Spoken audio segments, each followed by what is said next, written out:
ഇവിടെ ഹിന്ദു അയാളുടെ മുഴുവൻ പേര് പറഞ്ഞാൽ നിങ്ങൾക്ക് പ്രശ്നം. അങ്ങനെയാണ് നിങ്ങളൊക്കെ പോയി പേര് മാറ്റടേ. ഈ മുഹമ്മദ്, മുസ്തഫ, മൈക്കിൾ, തോമസ് ഉള്ള പേരൊക്കെ 1, 2, 3 എന്നാക്ക്. ഇതിൽ മോശമായ അവസ്ഥ CPM ഉണ്ടായിട്ടില്ല. നിങ്ങൾക്കൊരു പക്ഷേ നിയമസഭയിൽ അംഗങ്ങൾ ഉണ്ടായിരിക്കില്ല, നിങ്ങൾ അധികാരത്തിൽ 10 വർഷം പുറത്തിരുന്നിട്ടുണ്ടാവും, പക്ഷേ നിങ്ങൾ അണികൾക്കിടയിൽ നിങ്ങൾ അവിശ്വാസം ഉണ്ടായിരുന്ന അവസ്ഥ ഇതുപോലെ വന്നിട്ടില്ല.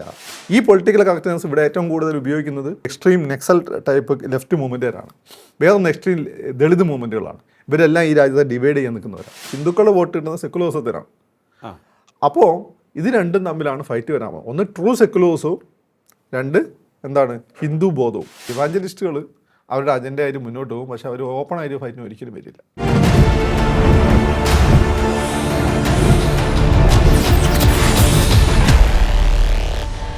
നമസ്കാരം, ടോക്കിംഗ് പോയിന്റിലേക്ക് സ്വാഗതം. കേരള രാഷ്ട്രീയം മാറ്റത്തിൻ്റെ പാതയിലാണോ? ജാതിമത സമവാക്യങ്ങൾ നാളെയുടെ അധികാര കേന്ദ്രങ്ങളെ നിശ്ചയിക്കുമോ? പരിശോധിക്കാം നമുക്ക്. നമ്മോടൊപ്പം ചേരുന്ന രാഷ്ട്രീയ നിരീക്ഷകൻ ശ്രീ ഫക്രുദ്ദീൻ അലി. നമസ്കാരം, ടോക്കിംഗ് പോയിന്റിലേക്ക് സ്വാഗതം. കേരള രാഷ്ട്രീയത്തിൽ ജാതി മത വിഭാഗങ്ങളുടെ വോട്ട് ലക്ഷ്യമാക്കിയുള്ള പ്രചാരണങ്ങളും പ്രവർത്തനങ്ങളും പുതുമയല്ല, പണ്ടുതൊട്ടേ ഉണ്ട്. പക്ഷേ അതൊക്കെ തന്നെയും കൂടുതലായി ഇതുവരെ നമ്മൾ കണ്ടുവന്നത് ന്യൂനപക്ഷങ്ങളെ ഒപ്പം നിർത്താൻ വേണ്ടിയായിരുന്നു. ഇനി അങ്ങോട്ട് അതിൽ വലിയ മാറ്റം വരാൻ പോകുന്നുവെന്നാണ് പറയുന്നത്. എന്താണ് ഈ വിഷയത്തെക്കുറിച്ച് അഭിപ്രായം? ഇന്നും ഞാൻ വേറൊരു കാര്യം പറയും. ജയലളിത മരിച്ചപ്പോൾ ഒരു 10 വർഷം മുമ്പ് കൈരളി TVനുമായ ആർക്കൈവ്സ് നോക്കിയാൽ മനസ്സിലാവും. ഞാൻ പറഞ്ഞ കാര്യമുണ്ട്. തമിഴ്നാട്ടിൽ ഇനിയിപ്പോൾ വരാൻ വന്ന് പുതിയൊരു രാഷ്ട്രീയമാണ്. അത് പുതിയ യങ്സ്റ്റേഴ്സ്, അവർ രണ്ട് ദ്രാവിഡ പാർട്ടികൾക്കെതിരെ ഒരു നിയോ ദ്രവിഡിയൻ മൂവ്മെൻ്റ് ആയിട്ട് വരും. ഓക്കെ, അതിപ്പം ശരിയായതുണ്ടോ? അത് വിജയനല്ല ഞാൻ ഉദ്ദേശിച്ചത്. കുറച്ചുകൂടി എഡ്യൂക്കേറ്റഡ് ആയിട്ടുള്ള, കുറച്ചും കൂടി കമ്മിറ്റഡ് ആയിട്ടുള്ള, ഇവാഞ്ചലിസ്റ്റുള്ള, സ്വാധീനമില്ലാത്ത ആരെങ്കിലും അവരുടെയും ലീഡർഷിപ്പിലായിരിക്കും വരിക എന്നുള്ളതാണ്. പക്ഷേ അങ്ങനെയുള്ള ആളുകൾക്ക് അവർക്ക് അതിൻ്റെ സപ്പോർട്ടൊന്നും കിട്ടില്ല. ഇപ്പം മറ്റേ ഈ മൂവ്മെൻ്റ് ഉണ്ടല്ലോ, നമ്മുടെ അവിടെ ഒരു കാളേനെ പിടിക്കുന്ന പരിപാടിയില്ലേ, എന്താ പേര് ഞാൻ പറഞ്ഞു, ജല്ലിക്കെട്ടുമായിട്ട് ബന്ധപ്പെട്ട മൂവ്മെൻ്റൊക്കെ അതിൻ്റെ തുടക്കമായിരുന്നു. പക്ഷേ അവരൊക്കെ ഇവന്മാർ അടിച്ചൊതുക്കി. വിജയിന് അങ്ങനെ അടിച്ചൊതുക്കാൻ പറ്റില്ല. ഇതിന് മുന്നേ ഇൻ്റർനാഷണൽ ലോബി ഉണ്ട്. അതുകൊണ്ടാണ് വിജയ്ക്ക് അങ്ങനെ വരാൻ പറ്റും. അപ്പം അന്ന് പറഞ്ഞു, ഞാൻ ഇപ്പോൾ ഒരു കാര്യം പറയുന്നു, കേരളത്തിലൊരു മൂന്നാമത്തെ ഫോഴ്സ് വരും ഇതിന് രണ്ടിനും എതിരായിട്ട്. അവരായിരിക്കും, അതായത് കോൺഗ്രസിനും CPMനും പകരം BJPക്ക് എതിരായിട്ട് ഒരു മൂന്നാമത്തെ ഫോഴ്സ് കേരളത്തിൽ വരും. അതായത് CPM, കോൺഗ്രസ്, BJP അല്ലാതെ മറ്റൊരു ഫോഴ്സ് വരും. അവർ ഈ കോൺഗ്രസിനെ BJPനെയും CPMനെയും ക്രഷ് ചെയ്യുകയും ചെയ്യും. കാരണം ആ പിള്ളേരെന്ന് വെച്ചാൽ കോൺഗ്രസും CPMും ഒക്കെ വെറുതെ പറഞ്ഞുകൊണ്ടിരിക്കുന്ന സെക്കുലേഴ്സത്തിന് അതിൻ്റെ റിയൽ അർത്ഥത്തിൽ മനസ്സിലാക്കിയിട്ടുള്ള ലിബറലായിട്ടുള്ള ഈ ജാതി മത വർഗീയ ചിന്തകൾക്കും അതീതമായിട്ടുള്ള ഒരു വിഭാഗമായിരിക്കും. അത് നിങ്ങൾ എഴുതി വെച്ചോ. അതിൻ്റെ ലീഡർഷിപ്പ് ചിലപ്പോൾ പൃഥ്വിരാജ് അവരുടെ ഞാൻ മുമ്പാണ് അങ്ങനെ പറയില്ലായിരുന്നു. പക്ഷെ ഇപ്പം വിജയിൻ്റെ ഇത് വെച്ച് നോക്കുമ്പോൾ ഞാൻ ഇവിടെ കേരളത്തിൽ അതിന് സാധ്യതയുണ്ടോ? എന്തുകൊണ്ടാണ് VD സതീശന് നിങ്ങളെ മോന് ഇഷ്ടം? വണ്ടി മോഡിഫൈ ചെയ്യാനുള്ള സംവിധാനം ഉണ്ടാക്കി കൊടുക്കും. നമ്മൾ ഭയങ്കര ഇതല്ലേ. ഈ ന്യൂ ജനറേഷൻ നമ്മുടെ ചിന്താഗതി പോലല്ല അവരെ നമ്മൾ പലപ്പോഴും എടുത്തുചാട്ടക്കാർ പേടിത്തുകകളെന്നൊക്കെ പറയും. പക്ഷെ അവർക്ക് ഇങ്ങനെ ഒരു സംഭവമുണ്ട്. നമുക്ക് ഒരു ജാതി മതത്തിന് അതീതമായി ചിന്തിക്കാനുള്ള ഒരു കഴിവുണ്ട്. അങ്ങനെ നിൽക്കുമ്പോൾ അവരുടെ ചിലപ്പോൾ ഒരു സെലിബ്രിറ്റി ആയിരിക്കും. ഇപ്പം ഞാൻ നോക്കുമ്പം മലയാള സിനിമയിൽ അങ്ങനെ ഒരു ഇൻ്റലക്ച്വൽ ഡെപ്തുള്ള, അങ്ങനെ ഒരു ആഴത്തെ കാഴ്ചപ്പാടുള്ള, അങ്ങനെ ഒരു അമ്മയാൽ നയിക്കപ്പെടുന്ന, അല്ല ബോധം വീരമുള്ള അമ്മയാൽ നയിക്കപ്പെടുന്ന പൃഥ്വിരാജ് മാത്രമാണ്. ചിലപ്പം പൃഥ്വിയായിരിക്കും, അല്ലെങ്കിൽ വേറൊരു നേതാവ്, അല്ലെങ്കിൽ നമ്മൾ തീരെ അറിയാത്തൊരാൾ. അങ്ങനെ മൂവ്മെൻ്റ് ഇവിടെ വരും. അല്ല, കേരളത്തിൽ ഓക്കെ, ആ മൂവ്മെൻറ്റിനെ കുറിച്ച് പറഞ്ഞത് എനിക്ക് ബോധ്യമാകുന്ന കാര്യമാണ്. പക്ഷേ അത് ഏതെങ്കിലും തരത്തിലൊരു സെലിബ്രിറ്റി ആയിരിക്കും എന്ന് പറഞ്ഞതിനെയാണ് എനിക്ക്. അല്ല, അതിന് ബാക്കപ്പ് വേണം. ഈ കുട്ടികൾ ഇങ്ങനെ വരുമ്പോൾ ഇപ്പോൾ നിങ്ങളെ മോന്തൻ്റെ മൂവ്മെൻ്റ് പറയും, ഇവന്മാർക്ക് അടിച്ചു ഒതുക്കാൻ വളരെ എളുപ്പമാണ്. 4 കേസ് ഇട്ട് കൊടുത്താൽ മതി. ഇപ്പം ബീഫോ കൊച്ചി എന്ന് പറഞ്ഞൊരു മൂവ്മെൻ്റ് ഉണ്ടായിരുന്നു. ആ ചെറുപ്പക്കാരൻ്റെ പേര് 4 കേസ് ഇട്ട് കൊടുത്തപ്പോൾ അയാൾ കേൾക്കാനേ ഇല്ല. അയാളാണ് ശരിക്കും CPMന് കഴിഞ്ഞ തവണ കോർപ്പറേഷൻ നേടി കൊടുത്ത്. അങ്ങനെ കോൺഗ്രസ് ഇട്ടേണ്ട വോട്ടുകൾ അയാൾ പിടിച്ചപ്പോൾ അവിടെ CPM ഒന്നാമത് വന്നു എറണാകുളത്ത്. അങ്ങനെ പല സ്ഥലത്തും മൂവ്മെൻറ്റുകൾ ഉണ്ടായി. പക്ഷേ ഇവർ തകർത്ത് കളിയാണ്. പൃഥ്വിരാജിനെ പോലെ ഒരാളങ്ങനെ എളുപ്പം തകർക്കാൻ പറ്റില്ല. അയാൾക്ക് ഈ നേതാവിനെപ്പോഴും ഈ നമ്മുടെ വിജയ്ക്കുള്ള സാധനമുണ്ട്. ജന്മനായ അയാൾക്ക് ഒരു കരുത്തുണ്ട്. അയാൾ അച്ഛൻ കമ്മ്യൂണിസ്റ്റായിരുന്നു. എനിക്ക് അച്ഛൻ്റെ അജണ്ടയിൽ വളർത്തിക്കൊണ്ടുവന്ന മകനാണെന്ന് തോന്നുന്നു വിജയ്. അച്ഛനാണ് ഡ്രൈവിംഗ് സീറ്റിൽ, അച്ഛനാണ് കൺവേർട്ടായത്. അപ്പം അതുപോലെ പൃഥ്വിരാജിന് ഡെപ്ത് ഉണ്ട്. വളരെ അച്ഛനെ പോലെ സ്ട്രോങ് അമ്മയുണ്ട്. മല്ലിക ചേച്ചി നമ്മൾ വിചാരിക്കുന്ന ഒരു ലേഡിയല്ല. ഒരു ഭയങ്കര സ്ട്രെങ്ത്തുള്ള ഒരു പവർഫുൾ ലേഡിയാണ് അവർ.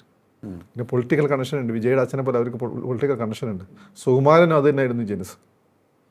പൃഥ്വിരാജിനാണെങ്കിൽ ഒരു മാസ് ബേസ് ഉണ്ട്. ഇപ്പം പിന്നെ ഒന്ന് ക്ഷീണിച്ച് നിൽക്കുന്നത് നോക്കണ്ട. ഞാൻ പറയുന്നത് ഇപ്പോഴത്തെ നമ്മുടെ സാഹചര്യം അങ്ങനെ മൂവ്മെൻറ്റ് ഉണ്ടാകുമെന്ന് എനിക്ക് ഉറപ്പാണ്. ഇപ്പോഴത്തെ നമ്മുടെ സാഹചര്യത്തിൽ ലീഡർഷിപ്പിലേക്ക് വരാൻ സാധ്യതയുള്ള ഒരാൾ തീരുമാനിക്കുകയാണെങ്കിൽ കുത്തിരചാരി. കാരണം ഇതിനെന്നെ ഇപ്പോൾ നെഹ്റു കുടുംബം എങ്ങനെയാണ് കോൺഗ്രസിൻ്റെ മൊത്തം ഫോഴ്സസിനെ ദേശീയ തലത്തിൽ അവരിങ്ങനെ ഒരുമിച്ച് നിർത്തുന്നത്, തങ്ങൾ കുടുംബം എങ്ങനെയാണ് ലീഗിനെ ഒരുമിച്ച് നിർത്തുന്നത്, അങ്ങനെ ബൈൻഡ് ചെയ്യാനൊരു സാധനം വേണം. അത് സെലിബ്രിറ്റിക്ക് അത് എളുപ്പമാണ്, പ്രത്യേകിച്ചും കാമ്പുള്ളൊരു സെലിബ്രിറ്റി. പൃഥ്വിയുടെ ഒരു ഗുണമെന്ന് വെച്ചാൽ പൃഥ്വി ഒരു കാമ്പുള്ള സെലിബ്രിറ്റിയാണ്. വാക്കുകൾ വലിയ വലിയ ഉറപ്പാണ്, നല്ല വ്യക്തതയാണ്, ഭയങ്കര അയാളുടെ സംസാരത്തിന് മാത്രമേ അയാളുടെ ജീവിതത്തിൽ നല്ല എന്താ പറയുക നല്ല ഡെപ്ത് ഉണ്ട്, കോൺഫിഡൻസ് ഉണ്ട്. അല്ലെങ്കിൽ അയാൾ ആ സിനിമ എടുക്കില്ല. ഇത് ലൂസിഫർ അല്ല, രണ്ടാമത്തെ സിനിമ ഉണ്ടല്ലോ എമ്പുരാൻ്റെ ആദ്യത്തെ മിനിറ്റ് എടുക്കാൻ ഒരുത്തനും ധൈര്യപ്പെടില്ല, ഒരു മുഖ്യധാര സിനിമക്കാരനും ധൈര്യപ്പെടില്ല. നിങ്ങൾക്കതിന് യോജിക്കുകയോ ചെയ്യാം. പക്ഷേ അയാൾ കാണിച്ച ധൈര്യം അതിഭീകരം. അതിനുശേഷമാണ് അയാളുടെ സിനിമകളൊക്കെ പൊട്ടാൻ തുടങ്ങിയത്. പക്ഷേ അത് അയാൾ മുൻകൂട്ടി കണ്ടിട്ടുണ്ട്. അപ്പോൾ അയാൾ ഒരു ഭയം കലർന്ന ഒരു ആരാധന അയാളോടുണ്ട്. പിന്നെ അയാൾ ആരെയും വകവെക്കുന്ന ടൈപ്പല്ല. പിന്നെ അധികം സംസാരിക്കില്ല, സംസാരിച്ചാൽ അടന്നു കുറച്ച് സംസാരിക്കും. സർവോപരി ഒരു അമ്മയുണ്ട്, അതുപോലെ തന്നെ പവർഫുള്ളായ ഒരു ഭാര്യയുണ്ട് അയാൾക്ക്. ഓക്കെ, ഇപ്പം പറയുന്നതാണ്. പക്ഷേ ഞാൻ എൻ്റെ ഒരു ഇപ്പോൾ നമ്മുടെ മുന്നിലുള്ള വിഷയങ്ങളെന്ന് പറയുന്നത് ന്യൂനപക്ഷങ്ങളുടെ വോട്ട് നേടാനായി അവരെ പ്രീതിപ്പെടുത്താൻ ശ്രമിച്ച രാഷ്ട്രീയ നേതൃത്വങ്ങളെക്കുറിച്ച് നമുക്ക് കൃത്യമായ വ്യക്തമായ ചിത്രമുണ്ട്. അങ്ങനെ വന്നപ്പോൾ കുറേ കഴിഞ്ഞപ്പോൾ, അതൊരു പരിധി വിട്ട് കഴിഞ്ഞപ്പോൾ, ഈ പ്രീണനത്തിനൊപ്പം തന്നെ ന്യൂനപക്ഷങ്ങളുടെ വോട്ട് ഉറപ്പിക്കാനായി ഭൂരിപക്ഷങ്ങളുടെ ഇമോഷൻസിനെ വ്രണപ്പെടുത്തുന്ന തരത്തിലുള്ള പ്രവർത്തനങ്ങളും ഉണ്ടായി. ആ ഒരു തലത്തിലേക്ക് കാര്യങ്ങൾ പോയി. പിന്നീട് അവർ മനസ്സിലാക്കുന്നു ആ പ്രവൃത്തി ഭൂരിപക്ഷ വിഭാഗത്തിൻ്റെ വോട്ട് നഷ്ടപ്പെടുത്തുന്നു എന്ന്. അപ്പോൾ വീണ്ടും ഭൂരിപക്ഷ പ്രീണനത്തിലേക്ക് പോകാനുള്ളൊരു ശ്രമം. ഇത് അങ്ങോട്ടും ഇങ്ങോട്ടും ഇത്തരത്തിൽ പ്രീതിപ്പെടുത്തി അവരെ ഒപ്പം നിർത്തുക എന്നുള്ളൊരു ശ്രമമാണ്. അപ്പോൾ അവിടെയാണ് പുതിയൊരു സംഭവം വരുന്നത്. അവിടെ ഫക്രുദ്ദീൻ വയ്ക്കുന്ന പോയിന്റ് എന്ന് പറയുന്നത് ഈ പുതിയ തലമുറയ്ക്ക് മുന്നിൽ അപ്പീസ്മെൻറ്റ് പോളിസികളൊന്നും വിജയിക്കില്ല എന്നാണോ? കാപ്പട്ടി, അതല്ലേ ഈ അപ്പീസ്മെൻറ്റിലെ ഒരു തരം കാപ്പട്ടിയാണല്ലോ അവർ മനസ്സിലാക്കി. നമ്മൾ കഴിഞ്ഞ ദിവസം പറഞ്ഞു അത് വിജയിക്കില്ല. ഇന്നലെ പൂക്കി CM എന്ന് പറഞ്ഞുകൊണ്ട് സതീശൻ്റെ വീഡിയോ എടുത്താൽ ചെറുക്കൻ പറയുന്നത് കേട്ടു. അദ്ദേഹം വണ്ടി ഇങ്ങനെ മോഡിഫൈ ചെയ്യാനുള്ള അനുവാദം തരുമെന്നല്ലേ പറഞ്ഞത്. തന്നിരിക്കണം, കേരളമല്ലേ, തന്നിരിക്കണം. അതാണ് അതിൻ്റെ കാര്യം. എന്നുവെച്ചാൽ ഇത് പൂക്കി CM എന്ന് പറഞ്ഞ് വെറുതെ അദ്ദേഹത്തിന് കൊടുക്കുക ബ്ലാങ്ക് സർട്ടിഫിക്കറ്റ് അല്ല, you have to act accordingly. അതാണ് കാര്യം. ആ ചെറുക്കൻ തന്നെ പറയുന്നുണ്ട്, തന്നിരിക്കണം, തരാതിരിക്കില്ലല്ലോ.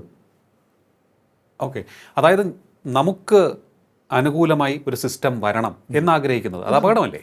അങ്ങനെ നമുക്ക് അനുകൂലമായിട്ടൊന്നുമല്ല, നമ്മൾ ആഗ്രഹിക്കുന്നത് പോലെ എന്നാൽ കുഴപ്പമില്ലാത്തൊരു സിസ്റ്റം വരണമെന്നുണ്ട്. ഇതിന് 2 ഫോഴ്സസ് നമ്മുടെ ചുറ്റുമുണ്ട്. ഒന്നാമത്തെ ഫോഴ്സ് നിലവിലുള്ള സിസ്റ്റത്തെ എങ്ങനെ തന്നെ നിലനിർത്തി കൊണ്ടുവരും, അതിൻ്റെ സൗകര്യങ്ങളൊക്കെ അനുഭവിക്കാമെന്ന് വിചാരിക്കുന്നത് നിലവിലുള്ള രാഷ്ട്രീയ പാർട്ടികളല്ല. അതാണ് ശരിയാണ്. 2, നമ്മൾ ഈ പറയുന്ന ഫ്രിഞ്ച് എലമെൻറ്റുകളുണ്ട്. ഈ സിസ്റ്റത്തെ തകർത്ത് അവരുടേതായിട്ടുള്ള ദൈവരാജ്യം സ്ഥാപിക്കണമെന്ന് ആഗ്രഹിക്കുന്ന ഓപ്പൺ ആയിട്ടുള്ളവരും ഡയറക്റ്റ്ലി ഇൻഡയറക്റ്റ്ലി അതിനുവേണ്ടി ആക്ട് ചെയ്യുന്ന ആൾ. അതും ഒരു പോയിന്റ്. അതിൽ മുസ്ലിം സമുദായത്തിലാണ് ഡയറക്റ്റ്ലി ആക്ട് ചെയ്യുന്ന ആളുകൾ, ജമാഅത്ത് ഇസ്ലാമി, STPI പോലുള്ള. പുറത്തൊന്ന് പറയുമ്പോൾ അവർ ആത്യന്തിക മലേഷ്യ അതാണ്. അവരുടെ പല നേതാക്കന്മാർ അത് പറഞ്ഞിട്ടുണ്ട്, അല്ലെങ്കിൽ അവരുടെ ബാക്ക്ഗ്രൗണ്ട് എടുത്തത്. ലീഗ് അങ്ങനെയല്ല. എന്നാൽ ക്രിസ്ത്യാനികളുടെ ഇടയിൽ ഇത് വളരെ ഓപ്പൺ അല്ല. എല്ലാം ഇന്ത്യ ഭാരത് മറ്റേന്നൊക്കെ പറയുകയും ചെയ്യും. ക്രിസ്ത്യൻ സമൂഹം എന്ന് നമുക്ക് പൊതുവിൽ പറയാൻ പറ്റും. അതോ ക്രിസ്ത്യാനികളുടെ ഇടയിൽ നമ്മൾ പറയുമ്പോൾ എന്ന് വെച്ചാൽ ഒന്ന് ഇവാഞ്ചലിസ്റ്റുകളാണ് ബേസിക്കലി. പക്ഷേ നമ്മളിപ്പോൾ ഞാൻ ഏറ്റവും കൂടുതൽ സപ്പോർട്ട് ചെയ്യുന്ന ഒരു സഭയാണ് സിറിയൻ കത്തോലിക്ക് വിഭാഗം.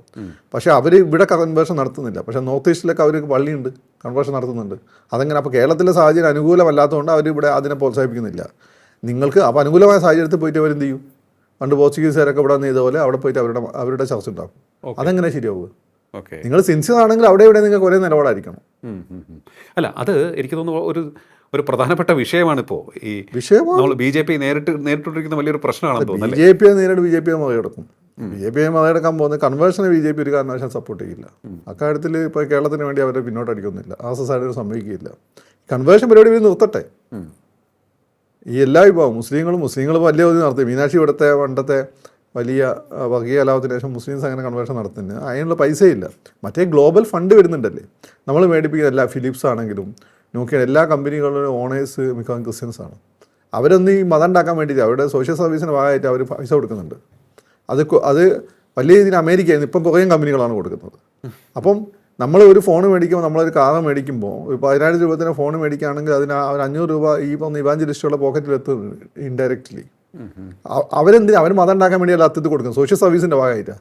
ഇത് ഇന്ത്യയിലെ ജനങ്ങൾ കഷ്ടപ്പെടുകയാണ്, അവരെ നമ്മളെ സഹായിച്ചു കഴിഞ്ഞാൽ അവർ ദൈവത്തിൻ്റെ വഴിക്ക് വരും എന്നൊക്കെ പറഞ്ഞാൽ അത് മേടിച്ചുകൊണ്ട് വരും. ഓക്കെ. എന്നിട്ട് ഇവിടുത്തെ കൺവേർഷൻ ഉപയോഗിക്കും. എന്നിട്ട് 500 രൂപ മേടിച്ചുകൊണ്ടായാൽ 50 രൂപ ഉപയോഗിക്കും. 50 രൂപ പാവങ്ങൾ കൊടുക്കും. ആ പാവങ്ങൾക്ക് അത് മതി. അത് ഉത്തരേന്ത്യയിലാണെങ്കിൽ 10 രൂപ കൊടുക്കും. അപ്പോൾ ആ രീതിയിലാണ് ഈ കൺവേർഷൻ നടക്കുന്നത്. എന്നാൽ നിങ്ങൾ മഹീന്ദ്രയുടെ ടാറ്റയുടെ ഒരു വണ്ടി മേടിച്ച് കഴിഞ്ഞാൽ ആ പൈസ ഈ രീതിയിൽ ഉപയോഗപ്പെടുന്നില്ല. അതാണ് കാര്യം. അതെ, ഇന്ത്യൻ ബ്രാൻഡുകൾ അല്ലേ? അങ്ങനെയാണെന്നുണ്ടെങ്കിൽ ഈ ജാപ്പനീസ് ബ്രാൻഡിന് ഈ ഒരു വിഷയമുണ്ട്. ജാപ്പനീസ് വലിയ രീതിയിലില്ല. ഇല്ല. അതിനപ്പുറത്തേക്ക് ഇപ്പോൾ അമേരിക്കൻ ബ്രാൻഡ് വണ്ടികൾ ഇവിടെ ഉണ്ട്. അമേരിക്കൻ ബ്രാൻഡ് സാധനങ്ങൾ കൊറിയ, നിങ്ങൾ ഏറ്റവും കൂടുതൽ കൊറിയയാണ് നമ്മുടെ ഏറ്റവും വലിയ ഭീഷണി. നമ്മൾ പെട്ടെന്ന് കാണാത്തതുകൊണ്ടാണ്. കൊറിയ ബുദ്ധിസ്റ്റ് രാജ്യമായിരുന്നു, അതിവേഗം അത് ഇവാഞ്ചലൈസ് ചെയ്യപ്പെട്ടുകൊണ്ടിരിക്കുകയാണ്. പല കമ്പനികളുടെയും ലീഡർഷിപ്പിലുള്ളത് ഇപ്പം ഇവാഞ്ചലിസ്റ്റുകളാണ്, റോമൻ ക്രിസ്ത്യൻസ് പോലും അല്ല. അപ്പോൾ ഇങ്ങനെ പ്രോബ്ലം ഉണ്ട്. ഞാൻ 2 കൂട്ടരുടെ ഇടയിൽ, മൈനോറിറ്റിയുടെ ഇടയിൽ ഇങ്ങനെ 2 പ്രശ്നമുണ്ട്. ഡയറക്റ്റ്ലി ആൻഡ് ഇൻഡയറക്റ്റ്ലി കൺവേർഷന് ശ്രമിക്കുന്ന ഒരു വിഭാഗമുണ്ട്. അത് മുസ്ലിംസിൻ്റെ ഇടയിൽ അങ്ങനെ ശ്രമിക്കുന്നത് വളരെ ഓപ്പണാണ്, പക്ഷേ അവർ താരതമ്യേന കുറവാണ്. മറ്റേതിൽ ഓപ്പൺ അല്ല, താരതമ്യേന കൂടുതലാണ്. പറഞ്ഞില്ലേ പറ്റുള്ളൂ. അതായത് തിരശ്ശീലയ്ക്ക് പിന്നിൽ, അതായത് പ്രത്യക്ഷത്തിലല്ല അല്ല. ഓക്കെ. ഇതൊരു വലിയൊരു വിഷയമാണ്. അപ്പോൾ ഈ കുട്ടികൾ ഇതിനെ കാണുന്നില്ല. ഈ സമുദായങ്ങളിൽ വരുന്ന കുട്ടികളും പക്ഷേ ഇതിനെതിരാണ്. ഇപ്പോൾ ക്രിസ്ത്യൻസ് എന്നൊക്കെ പറയുന്ന പിള്ളേർ വലിയ രീതിയിൽ അവർക്ക് അങ്ങനെ മതത്തെപ്പറ്റി വലിയ ചിന്തയൊന്നുമില്ല. മുസ്ലിംസിൻ്റെ ന്യൂ ജനറേഷൻ പിള്ളേരും വലിയൊരു പരിധി വരെ ഇതിനെതിരാണ്. പിന്നെ കുറച്ച് മതം കൊണ്ട് ജീവിക്കുന്നവർ എല്ലാ സമുദായത്തിലും ഉണ്ടാവും. അപ്പോൾ ന്യൂ ജനറേഷൻ വേറൊരു ലോകമാണ്. അവർ നിങ്ങൾ പറയുന്ന, ഞാൻ പറയുന്ന, നമ്മൾ പറയുന്ന ഈ സെക്കുലറിസത്തിലൊക്കെ ശരിക്കും വിശ്വസിക്കുന്നവരാണ്. അവരെ ജീവിതം അങ്ങനെ. അവർക്കൊരു പെൺകുട്ടിയെ കണ്ടാൽ അവർക്ക് ഈ റോഡ് ബ്ലോക്കാക്കി ഡാൻസ് ചെയ്യാമെന്ന് അവർക്ക് തോന്നില്ല. ജസ്റ്റ് നമ്മളെപ്പോലെ തന്നെ മറ്റൊരു ശരീരം, മറ്റൊരു മനസ്സ്, അങ്ങനെ അവർ കരുതുന്നുണ്ട്. അപ്പോൾ ഈ പിള്ളേർ കേപ്പബിളാണ്. അവർക്കൊരു പ്രോപ്പർ ലീഡർഷിപ്പൊക്കെ വന്നു കഴിഞ്ഞാൽ ഇതിനെല്ലാം മാറ്റം വരും. ഓക്കെ. മുമ്പ് പലപ്പോഴും ഫക്രുദ്ദീൻ നമ്മുടെ ചർച്ചകളിൽ പറഞ്ഞിട്ടുള്ളതാണ്, ഒരു നല്ലൊരു ഐക്കൺ അല്ലെങ്കിൽ നല്ലൊരു നേതൃഗുണമുള്ള ഒരാളെ കണ്ടു കഴിഞ്ഞാൽ അവർക്കൊപ്പം നിൽക്കുന്നവരായിരിക്കും. പക്ഷേ ഇവർ പലപ്പോഴും ഉപയോഗിക്കുന്ന രാജ്യവിരുദ്ധ ശക്തികളും ഇവരുടെ നിഷ്കളങ്കത ഉപയോഗിക്കുന്നത് എപ്പോഴും ഈ പറയുന്ന ആ യങ്സ്റ്റേഴ്സിൻ്റെ നിഷ്കളങ്കത ഉപയോഗിക്കുന്ന രാജ്യവിരുദ്ധ ശക്തികളും കാപട്യം നിറഞ്ഞവരുമാണ്. ആ സ്ഥാനത്താണ് ഞാൻ പറഞ്ഞ പൃഥ്വിരാജിനെയൊക്കെ പോലുള്ള ഒരാൾ വരണം. വിജയനെ ഞാനിപ്പം പറയാത്തതെന്ന് വെച്ചാൽ വിജയൻ്റെ പിന്നെ വേറെ പല അജണ്ടയും ഞാൻ കഴിഞ്ഞ ദിവസം പറഞ്ഞിട്ടുണ്ടോ. വിജയൻ്റെ സത്യപ്രതിജ്ഞ ഉൾപ്പെടെ ഡ്രസ് കോഡ് ഉൾപ്പെടെ വേറെ അജണ്ട നമുക്ക് ഫീൽ ചെയ്യും. അല്ലേ? എന്തിനാണ് അതുവരെ ചിദംബരം വെറും വിജയായ ഇലക്ഷൻ സ്ഥാനാർത്ഥിയാവും ചന്ദ്രശേഖർ വിജയായിരുന്ന ആള് ചന്ദ്രശേഖരൻ കൂടി എത്തിക്കോളൂ, ജോസഫ് വിജയ്. അപ്പോൾ ജോസഫ് ആദ്യം വന്നു. പിന്നെ തമിഴന്മാർ ചത്ത് കിടന്ന് മലയാളികളെക്കാട്ടും കൂടുതൽ ഭാഷാസ്നേഹം പറയുന്നവരാണ്. ഇവിടെ സതീശൻ എന്നുള്ള വലിയ ഭാഷാസ്നേഹമൊന്നും ഇല്ലാത്ത ഒരു നാട്ടിലെ മുഖ്യമന്ത്രി മലയാളത്തിലാണ് ബോർഡ് എഴുതി വെച്ചത്. അതൊന്നും ഇംഗ്ലീഷിൽ എഴുതി വെച്ചത്. കേരളത്തെക്കാളും ചൂടുള്ള തമിഴ്നാട്ടിൽ എന്തിനാണ് ഇയാൾ വെള്ള ഷർട്ടും നീല പെയിൻറ്റും ഇട്ടൊക്കെ നമുക്ക് മനസ്സിലാക്കാം. എന്തുകൊണ്ടാണ്? അത് അയാളെ തലവൻ സിനിമയിലൊക്കെ അയാൾ ഇട്ടിട്ടുണ്ട്, ഇട്ടോട്ടെ. ഇയാളെന്തിനാ അതിൻ്റെ അകത്തൊരു കോട്ടും കൂടി ഇട്ടത്? സായിപ്പിനെയാണ് അഡ്രസ്സ് ചെയ്യുന്നത്. അപ്പോൾ കട്ടിങ് സൗത്ത് പോലുള്ള പല കാര്യങ്ങളും അതിൻ്റെ ഭാഗമായിട്ട് നിങ്ങൾ ചിന്തിക്കേണ്ടത് വരും. ഇപ്പം തന്നെ സൗത്ത് ഇന്ത്യ വേറെ ലോകമാണെന്ന് പറഞ്ഞു തുടങ്ങിയിട്ടുണ്ട്. സൗത്ത് ഇന്ത്യയിലെല്ലാം BJP വിരുദ്ധ ഭരണമാണ്. അതൊക്കെ ആയിക്കോട്ടെ, അങ്ങനെ തന്നെ. പക്ഷേ അതിൻ്റെ പുറത്ത് നിങ്ങൾ സൗത്ത് ഇന്ത്യ വേറെ ലോകമാണ്, ഇന്ത്യയുടെ ഭാഗമല്ല എന്നൊക്കെ ഇൻഡയറക്റ്റ്ലി പറഞ്ഞാൽ അതൊരു പ്രശ്നമാണ്. ഓക്കെ, നിങ്ങളെ സൂചിപ്പിക്കുന്നുണ്ട് ഇൻഡയറക്റ്റ്ലി. ഓക്കെ. അപ്പോൾ ഈ പ്രോബ്ലംസിനെ, അതായത് നന്മയ്ക്ക് വേണ്ടി നിലകൊള്ളുന്ന ഒരു സമൂഹം അല്ലെങ്കിൽ പുതിയ തലമുറ, അവർ പക്ഷേ വേഗത്തിൽ മിസ്ലീഡ് ചെയ്യപ്പെടാൻ സാധ്യതയുണ്ട് അവരുടെ നിഷ്കളങ്കത കാരണം. പക്ഷേ അവർ നേരത്തെ പറഞ്ഞതുപോലെ നല്ലൊരു നേതൃഗുണമുള്ള ആളെ, നല്ല ഗുണമുള്ള ആളെ, ആ വേർഡ് കൃത്യമായി മറ്റ് താല്പര്യങ്ങളില്ലാത്തവരെ അയാൾക്ക് ചിലപ്പം എന്താ പറയുക, ഇപ്പം പുതിയ കുട്ടികളുടെ സംഭവമാണ്. അവർ ഒന്നും കൂടുതൽ ഗേൾ ഫ്രണ്ട് ഉണ്ടായി അവർക്ക് നെഗറ്റീവ് കാര്യമൊന്നുമല്ല, അല്ല ഒരു ബന്ധം പോയി വരുന്നത് അത് അവർ അങ്ങനെ നിങ്ങളെപ്പോലെ പാവനമായി കരുതും, വലിയ കുറ്റമായിട്ട് കരുതുന്നൊന്നുമല്ല അവരെ സംബന്ധിച്ചിടത്തോളം. പക്ഷെ അവർ വിചാരിക്കുന്ന കാര്യം വെച്ചാൽ നിങ്ങൾ ആരും നിർബന്ധിച്ചൊന്നും ചെയ്യരുത്, ആരെയും ചീറ്റ് ചെയ്യരുത് എന്ന് അതൊക്കെ അവർക്ക് നിർബന്ധമുണ്ട്. അപ്പോൾ അങ്ങനെയൊക്കെ വല്ല പ്രശ്നം ഉണ്ടെങ്കിൽ അവരത് കാര്യമാക്കൊന്നുമില്ല. അവരെല്ലാം നിങ്ങളെപ്പോലെ ഒരാൾ ഒരു ബന്ധത്തിന് പോയി എന്ന് അയാൾ ഇതുവരെയുള്ള 10 ഹിസ്റ്ററി ക്യാൻസൽ ചെയ്യുന്ന സ്വഭാവം പുതിയ പിള്ളേർക്കില്ല. അവർക്ക് കാപ്പട്ടിയില്ല, നമുക്ക് കാപ്പട്ടി ഉള്ളതുകൊണ്ടാണ്. മനുഷ്യന് ബേസിക്കലി ഇത്തരം സാധനങ്ങളൊക്കെ ഉണ്ട്. നമ്മളെ പദവിയും നമ്മളെ കുടുംബമൊക്കെ വിചാരിച്ച് നമ്മളത് കൺട്രോൾ ചെയ്യുന്നതെന്ന് മാത്രമാണ്. പക്ഷേ എന്നിട്ട് വേറൊരാൾ എന്ത് ചെയ്യുക, നമ്മളെക്കാട്ടും ഭേദപ്പെട്ട ഒരാളായിരിക്കും, അയാൾക്ക് അങ്ങനെ ബന്ധമുണ്ട്, നമ്മൾ അതുവരെയുള്ള അയാളെ ക്യാൻസൽ ചെയ്യും. ഇതാണല്ലോ നമ്മുടെ രീതി. പുതിയ പിള്ളേർക്ക് അതില്ല. ഓക്കെ, അവർ കൂടുതൽ ഓപ്പണാണ്, ജെന്യൂനാണ്. അപ്പോൾ ഈ ജാതിമത സമവാക്യങ്ങളൊക്കെ ഇനി അങ്ങോട്ട് ഏത് തരത്തിലായിരിക്കും? അല്ല, നമ്മുടെ നാട്ടിൽ തലമുറയിൽ പുതിയ തലമുറ, ഏറ്റവും പുതിയ കുട്ടികൾക്ക്, ഏതാണ്ട് ഇൻഡിപെൻഡൻ്റ് വളരുന്ന കുട്ടികൾക്ക് ഇത് വലിയ രീതിയിൽ അവരെ സ്വാധീനിക്കില്ല. നിങ്ങളിപ്പം തന്നെ നോക്കി, ഇഷ്ടംപോലെ ഇൻ്റർ റിലീജിയസ് ഇൻ്റർ കാസ്റ്റ് മാരേജസ് ആണ്. നിങ്ങൾ തിരുവനന്തപുരത്ത് തന്നെ പല ഹോട്ടലുകൾ നോക്കിയാൽ വധു ഹിന്ദു, വരൻ ക്രിസ്ത്യാനി, മുസ്ലിമാണ് അധികം നടക്കാത്തത്, എങ്കിലും നടക്കുന്നുണ്ട്. ഇപ്പം എൻ്റെ ഒരു ഫ്രണ്ടിൻ്റെ മോളെ കല്യാണം കഴിച്ചിരിക്കുന്ന 1000 രൂപയ്ക്കാണ്. കല്യാണം തന്നെ വിളിച്ചിരുന്നു. ഇവിടെ ഒരു വലിയ ഓഡിറ്റോറിയത്തിൽ വെച്ചാൽ കല്യാണം നടന്നത്. തന്നെ മുസ്ലിം താരതമ്യം കുറവാണ്, കാരണം നമ്മളെ കമ്മ്യൂണിറ്റി കുറച്ചുകൂടി റിജിഡ് ആയതുകൊണ്ട്. പക്ഷേ ക്രിസ്ത്യൻ ഹിന്ദു ഇഷ്ടം പോലെ നടക്കുന്നുണ്ട്. അതുപോലെ ഈ 1000 രൂപ ഇഷ്ടം പോലെ നടക്കുന്നുണ്ട്. അപ്പം അത് വലിയൊരു, ഇപ്പം ക്രിസ്ത്യൻ ഹിന്ദു കല്യാണം നേരം മേനക സുരേഷ് ഏട്ടൻ്റെ മോളെ കല്യാണം 2 സമുദായത്തിൻ്റെ രീതി അനുസരിച്ച് നടത്തുകയുണ്ടായി. അതൊക്കെ അങ്ങനെ, അതായത് പുതിയ ജനറേഷൻ്റെ സെൻസിബിലിറ്റി അതാണ്. അവരിതിനെ മറികടക്കും. പക്ഷേ നിലവിലുള്ള ഒരു സാഹചര്യത്തിൽ എന്താണെന്ന് വെച്ചാൽ നമ്മളിപ്പോൾ ഇമ്മീഡിയറ്റ് റിയാലിറ്റി എന്ന് വെച്ചാൽ ഈ പറയുന്ന നിലവിലുള്ള രാഷ്ട്രീയക്കാർ ഇതിനെക്കാട്ടും കൂടുതൽ അവർ നിലവിലുള്ള ഈ ജാതി മതത്തിന് അടിസ്ഥാനമായ വോട്ട് ബാങ്കിനെയാണ് ശ്രദ്ധിക്കുന്നത്. Correct immediately. ഇപ്പോൾ സതീശൻ ഒരു പരിധി വരെ അതിനെ മറികടക്കാൻ ശ്രമിക്കുന്നത്, എങ്കിൽ പോലും സതീശന് പോലും വിട്ടുവീഴ്ച, അല്ല സതീശൻ നിൽക്കാൻ പറ്റില്ല. അല്ല, പലരും പറയുന്നുണ്ട് ഇതുവരെ VD സതീശൻ എന്ന് പറഞ്ഞുകൊണ്ട് സത്യപ്രതിജ്ഞ ചെയ്തിരുന്ന, അല്ലെങ്കിൽ പറഞ്ഞിരുന്ന ആൾ എന്തുകൊണ്ട് മേനോൻ എന്നുള്ളൊരു വാക്ക് അതിനിടയിൽ കൊണ്ടുവന്നു എന്ന് ചോദിക്കുന്നു. പിന്നെ അയാളെ അച്ഛൻ്റെ മേനോൻ മാറ്റി മൗദൂദി നാക്കേണ്ടിയിരുന്നു. അല്ല, ഈ ഒരു വിഷയം എല്ലാവരും ഉയർത്തി കാണിക്കുന്നുണ്ട്. എന്തിനുയർത്തി? അത് നിങ്ങളുടെ ഉള്ളിലെ കാപട്യമാണ്. അയാൾക്ക് അയാളുടെ അച്ഛനെ പറ്റി അയാൾക്ക് അഭിമാനമുണ്ട്. അയാൾ ഒറ്റ തന്തയ്ക്ക് ജനിച്ചവനെന്നുള്ള അയാൾക്ക് ബോധ്യമുണ്ട്. അതുകൊണ്ട് അയാൾക്ക് അതിൽ കൺഫ്യൂഷൻ ഇല്ല. VD എന്ന് വെച്ചാൽ മറ്റേ വീട്ടുപേരും പ്ലസ് ദാമോദരൻ മേനോൻ. അതിന് അയാൾ മറച്ചു വെക്കുന്നത്. മറ്റേ ജോസഫ് വിജയിലെ ജോസഫ് വിജയിലെ ആണല്ലോ ഇമ്പോർട്ടൻ്റ്. ചന്ദ്രശേഖർ അത് മാറ്റി വെറും പിന്നെ ജോസഫ് വിജയ് ആക്കിയതുപോലെ അല്ലല്ലോ. അതിന് നിങ്ങൾ കൈയടിച്ചു. ഇവിടെ ഹിന്ദു അയാളുടെ മുഴുവൻ പേര് പറഞ്ഞാൽ നിങ്ങൾക്ക് പ്രശ്നം. അങ്ങനെയാണ് നിങ്ങളൊക്കെ പോയി പേര് മാറ്റടേ. ഈ മുഹമ്മദ്, മുസ്തഫ, മൈക്കിൾ, തോമസ് ഉള്ള പേരൊക്കെ 1, 2, 3 എന്നാക്ക്. പോലീസുകാരുടെ നമ്പറില്ല 6232 എന്നൊക്കെ അതുപോലെ ആക്ക്. എന്നിട്ട് നിങ്ങൾ പൊളിറ്റിക്കൽ കറക്റ്റ്നെസ് പോകാം. ഹിന്ദു എന്ത് ചെയ്താലും അതിന് പൊളിറ്റിക്കൽ കറക്റ്റ്നെസ്. സതീശൻ ഇനി പേര് മാറ്റണോ? സതീശൻ കേരളത്തിലെ മുഖ്യമന്ത്രിയാക്കാൻ വേണ്ടി സതീശൻ പേര് മാറ്റി മുഹമ്മദ് മൈക്കിൾ, ഒരു ജേർണലിസ്റ്റ് പയ്യനുണ്ട്, അത് റാം റഹ്മാൻ എന്നൊക്കെ പറഞ്ഞിട്ട് 24-ൽ, അതേപോലെ പേര് മാറ്റണോ? മുസ്തഫ, റോബർട്ട്, സതീശൻ എന്നാക്കണോ പേര്? ഇതാണ് പൊളിറ്റിക്കൽ കറക്റ്റ്നെസ്. അങ്ങനെയാണെങ്കിൽ അത്ര പൊളിറ്റിക്കൽ കറക്റ്റ്നെസ് നമുക്ക് ആവശ്യമില്ല. അത് ആളുകളെ വഴിതെറ്റിക്കാനും കൂടുതൽ വിഭാഗീയ ചിന്താഗതി നമുക്ക് നമ്മളുടെ വളർത്താൻ വേണ്ടിയിട്ടാണ്. ഈ പൊളിറ്റിക്കൽ കറക്റ്റ്നെസ് ഇവിടെ ഏറ്റവും കൂടുതൽ ഉപയോഗിക്കുന്നത് ഒന്ന് ജമാഅത്തെ ഇസ്ലാമിക്കാരും മീഡിയ വണ്ണാണ്. അവരാണ് ഈ പറഞ്ഞുകൊണ്ടിരിക്കുന്നത്. രണ്ടാമത്തെ വെച്ചാൽ ഈ എക്സ്ട്രീം നെക്സൽ ടൈപ്പ് ലെഫ്റ്റ് മൂവ്മെൻറ്റുകാരാണ്. വേറൊന്ന് എക്സ്ട്രീം ദളിത് മൂവ്മെൻറ്റുകളാണ്. ഇവരെല്ലാം ഈ രാജ്യത്തെ ഡിവൈഡ് ചെയ്യാൻ നിൽക്കുന്നവരാണ്. ഒരു ഉദ്ദേശം അതാണ്. എന്തിനാണ് വിജയ് ഈ പറഞ്ഞ LTTE പോയിട്ട് അങ്ങോട്ട് സപ്പോർട്ട് ചെയ്ത്? LTTE തമിഴ്നാട് ഉൾപ്പെടെയുള്ള തമിഴ് ഈലം സ്ഥാപിക്കാൻ നടന്നവരാണ്. കേരളം കൂടി അതിൽപ്പെടും. ഈ പ്രഭാകരൻ ശരിക്കും നമ്മളെ കൊല്ലത്തേര പിള്ളേരുടെ മോനാണല്ലോ, അറിയാലോ. ഇത് അതിൽപ്പെടും. അപ്പോൾ അങ്ങനെ വന്നു കഴിഞ്ഞാൽ അത് നമുക്കൊരു ക്രിസ്തു ഒരു തെക്കൻ തിമ്മുവാക്കാം, ഒരു ഇവാഞ്ചലിസ്റ്റ് രാജ്യമാക്കാം. അതുകൊണ്ടാണ് നിങ്ങൾ വിചാരിച്ചത് വെറുതെ സംഭവിക്കുന്നതാണ്. അപ്പോൾ ഹിന്ദുക്കൾ ഇത് പേര് മാറ്റണം. നമുക്ക് അങ്ങനെയാണെങ്കിൽ എനിക്ക് സത്യപ്രതിജ്ഞ ചെയ്യാൻ പറ്റും. എൻ്റെ പേര് മുഹമ്മദ്, പേര് കേട്ടാൽ തന്നെ മുസ്ലിം എന്നറിയില്ലേ. ഈ ലിയോ ആണ് ആളുകളെ പറ്റിക്കുന്നത്. ലിയോ ഹിന്ദു ഇഴവനാണെന്ന് മനസ്സിലാക്കാൻ രാധാകൃഷ്ണൻ നോക്കിയാൽ നമുക്ക് കൺഫ്യൂസ്ഡ് ആയിപ്പോൾ. ഇനി വല്ല ഇവാഞ്ചലിസ്റ്റ് ആയോന്ന് മനസ്സിലായില്ലേ? അപ്പോൾ എൻ്റെ പേര് പറയുമ്പോൾ തന്നെ ഒരു കമ്മ്യൂണലിസം അല്ലേ, എൻ്റെ മതം സൂചിപ്പിക്കുന്നില്ലേ? മേനോൻ എന്ന് പറയുമ്പോൾ നിങ്ങൾക്ക് അതിൽ കമ്മ്യൂണലിസം, വിഭാഗീയതയും സവർണതയും ഫീൽ ചെയ്യുന്നുണ്ടെങ്കിൽ എൻ്റെ പേരിൽ നിങ്ങൾക്ക് അത് വർഗീയത ഫീൽ ചെയ്തോടെ? ലിയോ രാധാകൃഷ്ണന് കിടക്കട്ടെ, ലിയോയിൽ നമുക്ക് വർഗീയത ആരോപിച്ചുകൂടെ? അപ്പോൾ ഹിന്ദുക്കൾ ഇതെല്ലാം ചെയ്യണം. ഏത് ഹിന്ദുക്കൾക്ക് ആപ്പാട് എന്ത് പറയാൻ പറ്റുന്ന ഒരു സ്ഥലം ഇന്ത്യയാണ്, ഇവിടെ ഉള്ളൂ, വേറെ ഇല്ലല്ലോ. അവിടെ തന്നെ ഹിന്ദുക്കൾ മറ്റുള്ളവരെ പരമാവധി നോവിക്കാതെയാണ് പോകുന്നത്. എന്നിട്ട് നിങ്ങളെ പേര് പോലും പറയാൻ പറ്റില്ല എന്ന് വെച്ചാൽ അത് VDയുടെ പേരാണ്. അത് പിന്നെ VD നിങ്ങൾക്ക് വേണ്ടി മാറ്റി പറയണോ? എന്ത് ബോഷ്കാണ് ഇത്, തെമ്മാടിത്തരമാണ്. ഓക്കെ, അപ്പോൾ അതാണ് അതിൻ്റെ ഉത്തരം. അപ്പോൾ വേറെ നമ്മൾ നോക്കുമ്പോൾ ഇനി അങ്ങോട്ട് ഈ ഭൂരിപക്ഷ സമുദായം, അതായത് ഹിന്ദുക്കൾ ആർക്ക് വോട്ട് ചെയ്യും, ഹിന്ദുക്കളുടെ വോട്ട്, ഈ വോട്ട് ബാങ്ക് രാഷ്ട്രീയം. ഇവിടെ നിങ്ങൾ പറഞ്ഞത് ഹിന്ദു എന്നുള്ളൊരു വോട്ട് ബാങ്ക് ഇപ്പോൾ ഉണ്ടായി വരുന്നുണ്ട്. മുമ്പ് നിങ്ങൾ നായർ ഈഴവർ തന്നിവരെ തമ്മിലടിപ്പിക്കുകയായിരുന്നു ഇത്രയും കാലം. എന്നിട്ട് SNDP NSS എപ്പോഴും യോജിക്കണമെന്ന് ചോദിച്ചാൽ നിങ്ങൾ അവിടെ പോയിട്ട് എന്തെങ്കിലും കുത്തിത്തിരിപ്പ് ഉണ്ടാക്കി രണ്ടെണ്ണത്തിന് അടുപ്പിക്കും. ഇത്രയും കാലം നിങ്ങളത് ചെയ്തുകൊണ്ടിരുന്നത്. ഇത്തവണ അടുത്ത് വന്ന പകരം അങ്ങനെ വെള്ളാപ്പള്ളിക്ക് അബദ്ധം പറ്റിയതാണ്. വെള്ളാപ്പള്ളി BJPക്ക് വേണ്ടി കളിക്കുന്നത് ഫീൽ സാറിന് വന്നു. സാറിന് ഇപ്പോൾ നിലവിലുള്ള BJPക്ക് വേണ്ടി അങ്ങനെ രാഷ്ട്രീയം കളിക്കാൻ സാറിന് ഇഷ്ടമല്ല. അത് വെള്ളാപ്പള്ളി ഒന്ന് ശ്രദ്ധിക്കേണ്ടതായിരുന്നു, BJPക്കാരും ശ്രദ്ധിക്കേണ്ടതായിരുന്നു. അപ്പം അതാണ് ഇതിൽ സംഭവിച്ചത്.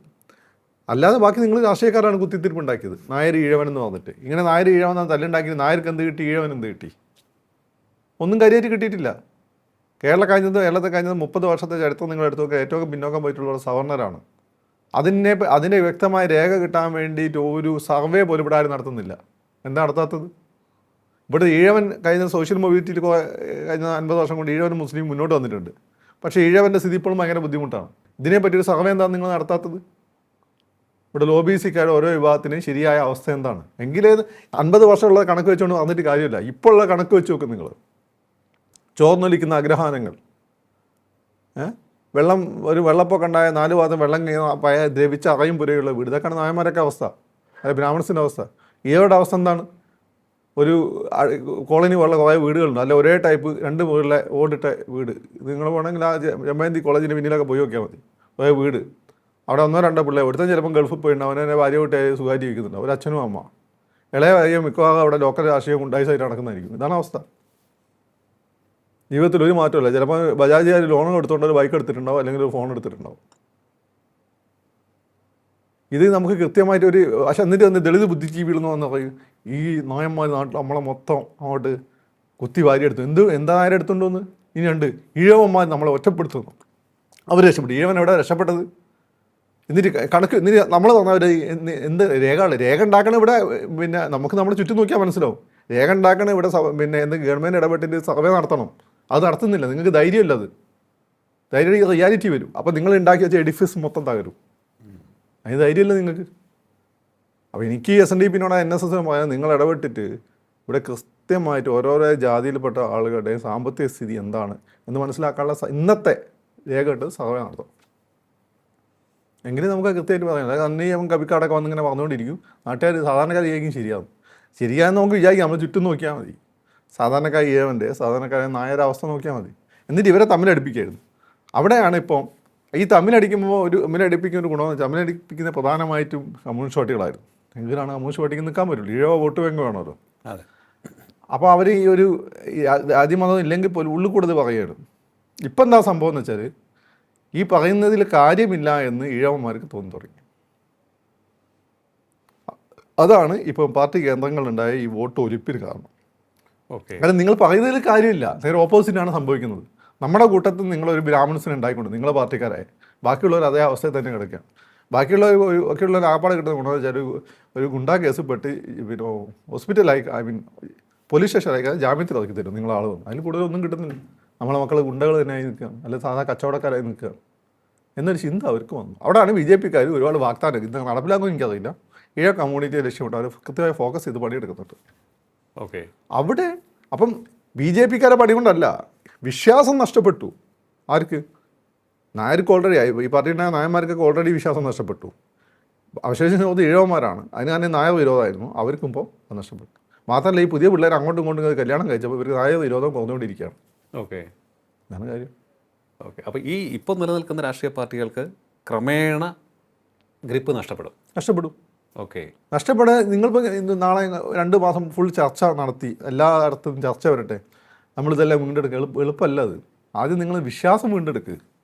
നിങ്ങളെന്തോ വലിയ സംഭവമാണ്, നാട്ടുകാർക്ക് ഒന്നും അറിയില്ല. അല്ല, എനിക്ക് വളരെ രസകരമായി തോന്നിയത് എന്തെന്ന് വെച്ചാൽ ഇപ്പോൾ ജില്ലാ കമ്മിറ്റികളിലൊക്കെ തന്നെ നേതൃത്വത്തിനെതിരെ വിമർശനം വന്നു. ഉടനെ നേതൃത്വം തിരിച്ചു ചോദിക്കുകയാണ്, ജില്ലാ കമ്മിറ്റി നിങ്ങൾ ഇത് ചെയ്തോ, വീടുകൾ കയറി ചോദിച്ചോ, തിരിച്ച് ചോദിച്ചുകൊണ്ടിരിക്കുകയാണ്. അപ്പോൾ ഈ നേതൃത്വവും ജില്ലാ കമ്മിറ്റികളും തമ്മിലുള്ള തർക്കം ഇങ്ങനെ നടന്നുകൊണ്ടിരിക്കുകയാണ്. അതൊക്കെയാണ് ഇവിടുത്തെ രാഷ്ട്രീയ പാർട്ടികളുടെ ഇടയിൽ നടന്നുകൊണ്ടിരിക്കുന്നത്.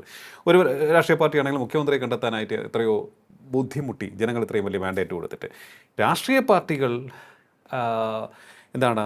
പൊതുജനങ്ങൾക്ക് മുന്നിൽ തങ്ങൾ നഗ്നരാണ് ആയിക്കഴിഞ്ഞു എന്ന് അവർക്ക് ഇതുവരെയും ബോധ്യമായിട്ടില്ല. അല്ല, അവർക്ക് ബോധ്യപ്പെടില്ല. ബോധ്യപ്പെടണമെങ്കിൽ ഈ വിജയ് വന്ന പോലെ ഒരു മൂവ്മെൻറ്റ് വന്ന് ഇവർ ഡിസ്പ്ലേസ് ചെയ്യപ്പെടണം. പിന്നെ ഇവർക്ക് ടൈം കിട്ടില്ല. അതിപ്പോൾ കോൺഗ്രസ്സുകാർ എന്താ വിചാരിക്കണ്ട, നമ്മൾ 10 വർഷം പുറത്തിരുന്നെങ്കിലും നമ്മൾ ബൗൺസ് ബാക്ക് ചെയ്തു. CPM എന്താ വിചാരിക്കുന്നത്? ഇതിലും മോശം അവസ്ഥയിൽ നമ്മൾ തിരിച്ചു വന്നിട്ടുണ്ട്. എനിക്കത് എന്താ അടിസ്ഥാനത്തിൽ അതെ ഇതിലും മോശം അവസ്ഥ എന്ന് പറയുന്നത്. ഇതിലും മോശമായ അവസ്ഥ CPM-ന് ഉണ്ടായിട്ടില്ല. നിങ്ങൾക്കൊരു പക്ഷേ നിയമസഭയിൽ അംഗങ്ങൾ ഉണ്ടായിരിക്കില്ല, നിങ്ങൾ അധികാരത്തിൽ 10 വർഷം പുറത്തിരുന്നിട്ടുണ്ടാവും, പക്ഷേ നിങ്ങൾ അണികൾക്കിടയിൽ നിങ്ങൾ അവിശ്വാസം ഉണ്ടായിരുന്ന അവസ്ഥ ഇതുപോലെ വന്നിട്ടില്ല. തെക്ക് വന്നിട്ടുണ്ടെങ്കിൽ പോലും വടക്ക് വന്നിട്ടില്ല. വടക്ക് വന്നാൽ അത് വലിയ ഫിഷറാണ്, നിങ്ങൾ വിചാരിക്കുന്നതല്ല. അതാണ് നിങ്ങളുടെ ശക്തി. നിങ്ങൾക്കൊരു അധികാരം നാട്ടുകാർക്ക് നിങ്ങളെ പേടിയായിരുന്നു. കോൺഗ്രസ് ഭരിക്കുമ്പോൾ പോലീസ് സ്റ്റേഷൻ നിങ്ങളാ ഭരിച്ചിരുന്നത്. കാരണം നിങ്ങളെ ഗുണ്ടകളായ അണികളെ നാട്ടുകാർക്ക് പേടിയായിരുന്നു. പിന്നെ നിങ്ങളെ നേതാക്കന്മാർക്ക് കുറച്ച് ആദർശം ഉണ്ടെന്നുള്ള ബഹുമാനം ഉണ്ടായിരുന്നു. ഇപ്പോൾ അത് രണ്ടുമില്ല. പേടിയില്ല, ബഹുമാനമില്ല. അല്ല, അതാണ് ഈ ഒരു പരിധി കഴിഞ്ഞാൽ പിന്നെ ഈ പേടിയും ബഹുമാനവും ഒക്കെ ജനങ്ങളെടുത്ത് മാറ്റി വയ്ക്കും. അത് പിന്നെ ഈ പിള്ളേർ രാഷ്ട്രീയം പറയാതിരിക്കുന്ന SFI-ക്കാരന് തല്ലി മേടിക്കണമെന്ന് വിചാരിച്ചിട്ടാ. പക്ഷെ അവർക്ക് ചാൻസ് കിട്ടുമ്പോൾ അവർ തിരിച്ചു കുത്തി ഇലക്ഷനിൽ. യൂണിവേഴ്സിറ്റി കോളേജിൽ എല്ലാ SFI-ക്കാരും അരിവാളിനാണ് വോട്ട് ചെയ്തത് നിങ്ങൾ വിചാരിക്കുന്നത്? ദേവീപിക്കാനും മനസ്സിലാക്കുന്ന നല്ലതാണ്. അവർക്ക് ഗുണ്ടായിസം കുറച്ച് കൂടുതലാണ്. ഇപ്പോൾ രാജീവ് വന്നതിന് ശേഷം കൺട്രോൾ ചെയ്യാൻ ശ്രമിക്കുന്നുണ്ട് എങ്കിലും അതെ, എവിടെയാണ് ഗുണ്ടായിസം എവിടെ കൂടിയാലും ഈ കേസ് ഇങ്ങനെ ആരും അവന് ഗുണ്ടായിസം ഇല്ല എന്നുള്ളത് അതാണ്. മിനിമം ഗുണ്ടായിസം ഇല്ലെങ്കിൽ പോയി നാട്ടുകാർക്ക് അത്യാവശ്യം സ്നേഹമുണ്ടോ? അപ്പോൾ കോൺഗ്രസ് എൽപ്പോഴും ഇങ്ങനെ തന്നെയാണ്. അത് ചില കമ്മ്യൂണൽ ഇക്വേഷൻ എല്ലാം കൂടി വരുന്ന ഒരു സംഭവമാണ്. പക്ഷേ കമ്മ്യൂണിസ്റ്റ് പാർട്ടി അങ്ങനെയല്ല, അത് വിശ്വാസത്തിൻ്റെ പുറത്തുണ്ടാകുന്ന ഒരു പാർട്ടിയാണ്. അതിൻ്റെ ലീഡർഷിപ്പിൽ ഉണ്ടാകുന്ന ഒരു വിശ്വാസം അത് നഷ്ടപ്പെട്ട് അത്ര എളുപ്പമല്ല. ഇപ്പോൾ ഇവിടെ നമ്മൾ കാണുന്നത് വെച്ചാൽ BJP-ക്കാർ എന്ന് വെച്ചാൽ ബേസിക്കലി RSS നിങ്ങളെല്ലാവരും പറയുക ജാതി സംഘടനയാണ്, അല്ലെങ്കിൽ സവർണ്ണ ജാതിക്കാരെ റെപ്രസെൻ്റ് ചെയ്ത് അവർ കംപ്ലീറ്റ് ജാതിക്ക് എതിരാണ്. അവർ ശ്രമിക്കുന്നത് ഹിന്ദു വികാരം ഉണ്ടായിക്കൊണ്ടുവരാനാണ്. കേരളത്തിൽ ഇപ്പോൾ സംഭവിക്കുന്ന ഹിന്ദു വികാരമാണ്. ഓക്കെ, അപ്പോൾ അതിനെ ആ ഹിന്ദു വികാരത്തെ മറികടക്കുന്ന ശക്തമായ ഒരു സെക്യുലർ ബോധമുണ്ട്. അതാണ് തവണ കോൺഗ്രസിനെ ജയിപ്പിച്ചിട്ടുള്ളത്. വർഗീയ കക്ഷികളൊക്കെ അപ്പുറത്തുണ്ട് ന്യൂനപക്ഷങ്ങളും, അതിലെങ്കിൽ പോലും ഹിന്ദുക്കളുടെ വോട്ട് കിട്ടുന്നത് സെക്യുലറിസത്തിനാണ്. അപ്പോൾ ഇത് രണ്ടും തമ്മിലാണ് ഫൈറ്റ് വരാൻ പോകുന്നത്. ഒന്ന് ട്രൂ സെക്യുലറിസവും, രണ്ട് എന്താണ് ഹിന്ദു ബോധവും. ഇത് രണ്ടും തമ്മിലാണ് ഫൈറ്റ് വരാൻ പോകുന്നത്. അത് രണ്ടിലും ഹിന്ദു ഉണ്ട്. True secular is A Hindu and Hinduism is also A Hindu. അങ്ങനെ വരുമ്പോൾ ഈ ന്യൂനപക്ഷങ്ങൾ എവിടെ നിലയുറപ്പിക്കും? ന്യൂനപക്ഷങ്ങൾ ഇപ്പം ലീഗിൻ്റെയൊക്കെ ഒരു പോക്ക് പോകുമ്പോൾ നോക്കുമ്പം മലബാറിലെ മുസ്ലിം ഭൂരിപക്ഷം അതിൽ ഒരു 70% 80% ഈ മെയിൻ സ്ട്രീം സെക്യുലർ സ്ഥാനത്തിൻ്റെ കൂടെ നിൽക്കും. സെക്യുലർ സ്ഥാനത്തിൻ്റെ ഒപ്പം നിൽക്കും. കൂടെ നിൽക്കും. നമുക്ക് നമ്മുടെ മതം, പക്ഷേ എന്താണ് മറ്റുള്ള മതങ്ങൾ നമ്മളെപ്പോലെ ഇമ്പോർട്ടൻ്റ് ആണ് എന്നുള്ളതാണ് ലീഗിൻ്റെയൊക്കെ ഒരു പൊതുബോധം. ഉള്ളിലെന്തായിരിക്കും എനിക്കറിയില്ല, എനിക്ക് തോന്നിയിട്ടുള്ള അങ്ങനെയാണ്. പ്ലസ് ക്രിസ്ത്യാനികളുടെ ഒരു എലീറ്റ് വിഭാഗം അങ്ങനെ തന്നെ നോക്കും. എലീറ്റ് തന്നെ ക്രിസ്ത്യൻ വിഭാഗം അങ്ങനെ തന്നെ നോക്കും. ലാറ്റിൻ ക്രിസ്ത്യൻസും അങ്ങനെ തന്നെ. ഇവാഞ്ചലിസ്റ്റുകൾ അവരുടെ അജണ്ട ആയിട്ട് മുന്നോട്ട് പോകും, പക്ഷേ അവർ ഓപ്പൺ ആയിട്ട് ഫൈറ്റിന് ഒരിക്കലും വരില്ല. ഓക്കെ, അപ്പോൾ പൊതുവേ ആ ഒരു സെക്യുലർ സൈഡിൻ്റെ ഭാഗം തന്നെ ആയിരിക്കും നിൽക്കുക. അവിടെ BJP ചെയ്യാൻ പോകുന്നത് വെച്ചാൽ BJP കൂടുതൽ സെക്യുലർ ഫേസിലേക്ക് പോകും. അതിപ്പോൾ രാജീവ് ചന്ദ്രശേഖർ വന്നപ്പോൾ നമ്മൾ കണ്ടു പല വിഷയം. അവർ കമ്മ്യൂണലിസം പറയുന്നുണ്ട്, പിന്നെ അവിടെ നമ്മുടെ ഗോപാലകൃഷ്ണനാണ് പറയുന്നത്. പക്ഷേ ഹിന്ദു വിഷയം വരുമ്പോൾ അവർക്ക് അഡ്രസ്സ് ചെയ്താലേ പറ്റുള്ളൂ. ഗോപാലകൃഷ്ണൻ പോലും ഈ ഹിന്ദു വിഷയങ്ങൾ വരുമ്പോൾ മാത്രമാണ് അതിന് വോട്ടും കിട്ടി. തൃശ്ശൂർ ഒരു പണിയും BJP ചെയ്യാത്ത മണ്ഡലമാണ് ഏത്? ഗുരുവായൂർ. അവിടെ ഗോപാലകൃഷ്ണൻ 35,000 വോട്ട് കിട്ടി. അവിടെ ഹിന്ദുക്കൾക്ക് 45% വോട്ടേ ഉള്ളൂ. അതിന് 35,000 ഗോപാലകൃഷ്ണൻ കിട്ടി. അതെ എന്നുള്ളതാണ്. അപ്പോൾ BJP അവിടെ പണിയെടുത്താൽ കൂടി എത്തണുണ്ടോ? അപ്പം ഇങ്ങനെ ഒരു കോൺട്രഡിക്ഷൻ ഉണ്ട് നമ്മുടെ മുന്നിൽ. അപ്പോൾ അത് അങ്ങനെയാണെങ്കിൽ ഈ ന്യൂനപക്ഷങ്ങളും ഭൂരിപക്ഷങ്ങളും തമ്മിലൊരു പോരാട്ടമായി കേരള രാഷ്ട്രീയ രംഗം മാറുമോ? ഇല്ല, ഓൾറെഡി ഇപ്പോഴാണ് ആ പോരാട്ടം ഉള്ളത്. നിശബ്ദമായിട്ട് ഒരു ജാതിക്ക് വേറൊരു ജാതിന് ഇഷ്ടമല്ല. ഇപ്പോൾ മുസ്ലിംസിന് എനിക്കറിയാവുന്നത് എൻ്റെ കമ്മ്യൂണിറ്റിയാണ്, മലബാർ മുസ്ലിംസാണ് ഞാൻ പറയുന്നത്. ഞങ്ങൾ ക്രിസ്ത്യാനികളോട് ഒരു പ്രശ്നമില്ല, ഞങ്ങൾ ഹിന്ദുക്കളായിട്ടൊരു പ്രശ്നമില്ല. പക്ഷേ പല സ്ഥലത്ത് ക്രിസ്ത്യാനിയൊക്കെ ഉള്ളിൽ മുസ്ലിങ്ങൾ ഇഷ്ടമല്ല. അത് ഇത് ഗ്ലോബലായിട്ടാണ് അവർ കാണുന്നത്. കാരണം പഴയ കുരിശ് യുദ്ധത്തിൻ്റെ ബാക്കി തുർക്കിയിലെ സുൽത്താന്മാർ അവിടെ യൂറോപ്പ് ആക്രമിച്ച് നമ്മളെന്ത് ചെയ്യാനാണ്? നമ്മൾ കേരളത്തിൽ ക്രിസ്ത്യാനികളായിട്ട് ഒരു പ്രോബ്ലം ഇല്ല. പിന്നെ ഉള്ളത് ഒരു മലബാർ ലഹളക്കാർ ഹിന്ദുസായിട്ട് ബന്ധപ്പെട്ട ചില പ്രശ്നം. അത് ഒരു നോർത്ത് ഇന്ത്യൻ വിഷയം, പുറത്ത് വന്നൊരു വിഷയമാണ്. ഒരു മുസ്ലിം വിരോധം ഉണ്ട് ഉള്ളിൽ. എല്ലാവർക്കും അല്ല ഞാൻ പറയുന്നത്, ഈ സഭകൾക്കൊക്കെ ഉണ്ട്. അത് നിങ്ങൾ നോക്കിയാൽ കത്തോലിക്ക സഭയുടെ ചർച്ച് പിന്നെ സ്ഥാപനങ്ങൾ ഒരു മുസ്ലിമിനെ പോലും നിങ്ങൾക്ക് കാണാൻ പറ്റില്ല. എന്നാൽ മുസ്ലിം മാനേജ്മെൻറ്റുകളിൽ ചില ക്രിസ്ത്യാനികളെങ്കിലും നിങ്ങൾക്ക് കാണാൻ പറ്റും. അപ്പം ഈ ഒരു പ്രശ്നമുണ്ട്. ഇത് കേരളത്തിൽ വളരെ ശക്തമായിട്ടുള്ള അണ്ടർ കറണ്ട്, ആരും പുറത്ത് പറയുന്നില്ല എന്നേ ഉള്ളൂ. അപ്പോൾ ഇത്തരത്തിലുള്ള ഒരു അണ്ടർ കറണ്ട് നടക്കും. ഇനി രണ്ട് മുസ്ലിങ്ങളെ സംബന്ധിച്ചിടത്തോളം ഹിന്ദുക്കളൊരു ശത്രുക്കളല്ല. ഞാൻ മലബാറിലാണ് പറയുന്നത്, ഈ കൃത്യമായിട്ട് പറയാൻ പറ്റുന്നത്. അതായത് തൃശ്ശൂരിൻ്റെ വടക്കോട്ട് എന്നാൽ കാസർഗോഡ് വരെയുള്ള പാലക്കാട്, മലപ്പുറം, കോഴിക്കോട്, കണ്ണൂർ, വയനാട് എല്ലാ വിഭാഗപ്പെട്ട ആളുകളും ഞാനത് കൂട്ടുന്നില്ല. പിന്നെ ഈ പറയുന്ന അതിൻ്റെ കുടിയേറ്റക്കാരുടെ ഏരിയയാണ് കണ്ണൂർ, കാസർഗോഡ്. ഈ മേഖലയിൽ ഹിന്ദു മുസ്ലിം തമ്മിലൊരു പ്രോബ്ലം ഇല്ല. അത് പ്രോബ്ലം ഉണ്ടെന്ന് RSSകാർ ഈ പറഞ്ഞതുപോലെ ബാബറി മസ്ജിദ് സമയത്ത് അവർക്ക് അതിൻ്റെ വർഗീയത പറഞ്ഞിരുന്നു. ആ സമയത്തുള്ള ബോധം അവരിൽ കുറേ ആളുകൾക്ക് ഉണ്ടായിരുന്നു. അതിൻ്റെ റെപ്ലിക്കേഷൻ മുസ്ലിം കമ്മ്യൂണിറ്റി ഉണ്ടായിരുന്നു. ഇപ്പോൾ അത് പക്ഷേ മാറി വരുന്നു. RSSകാർ തന്നെ അത് മാറ്റിയിട്ടുണ്ട്. അപ്പോൾ അവർക്ക് അങ്ങനെ ഓപ്പണായി പറയുന്നില്ല, മാത്രം അങ്ങനെ ലൈനും അവർക്കില്ല. മുസ്ലിങ്ങൾ അത് മനസ്സിലാക്കി വരുന്നുണ്ട്. അപ്പോൾ അങ്ങനെ ഒരു പ്രോബ്ലം ഇല്ല. പക്ഷേ നമ്മൾ മുമ്പ് കേരളത്തിലുണ്ട തനി വർഗീയത തന്നെയാണ്. ഓക്കെ, ഇപ്പോൾ എന്തുകൊണ്ടാണ് UDF സംവിധാനം ഉണ്ടായത്? അത് നിലക്കൽ സംഭവം ഉൾപ്പെടെയുള്ള നിലക്കലല്ലേ മറ്റേ ശബരിമലേനെ അടുത്ത് ആ സംഭവവും പിന്നെ അതുപോലെ തന്നെ CPM ഈ ഷബാനു കേസുമൊക്കെ ആയിട്ട് ബന്ധപ്പെട്ട ഒരു സാഹചര്യം ഉണ്ടല്ലോ. ഒരു ഹിന്ദു വിരോധം ഉണ്ടായിരുന്നു ഈ പറയുന്നതിൻ്റെ മാതിരി.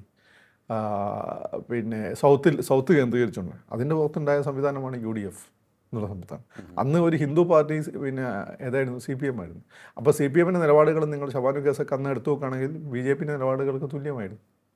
അന്ന് പക്ഷേ BJP ഇവിടെ പ്ലെയർ അല്ലാത്തതുകൊണ്ട് ആരും അത് ആ രീതി കണ്ടില്ല. ഇപ്പോൾ BJP പ്ലെയർ ആകുമ്പോൾ അയ്യോ ഞങ്ങളത് പറഞ്ഞില്ല എന്ന് പറയേണ്ട അവസ്ഥയിലാണ് വരുന്നത്.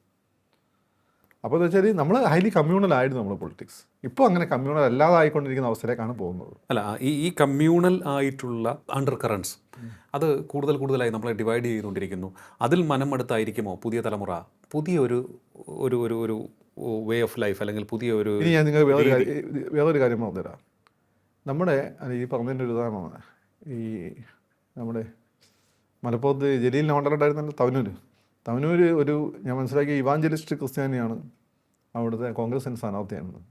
വൻ ഭൂരിപക്ഷത്തോടു കൂടിയല്ലേ മുസ്ലിംസ് ജയിപ്പിച്ചു വിട്ടത്.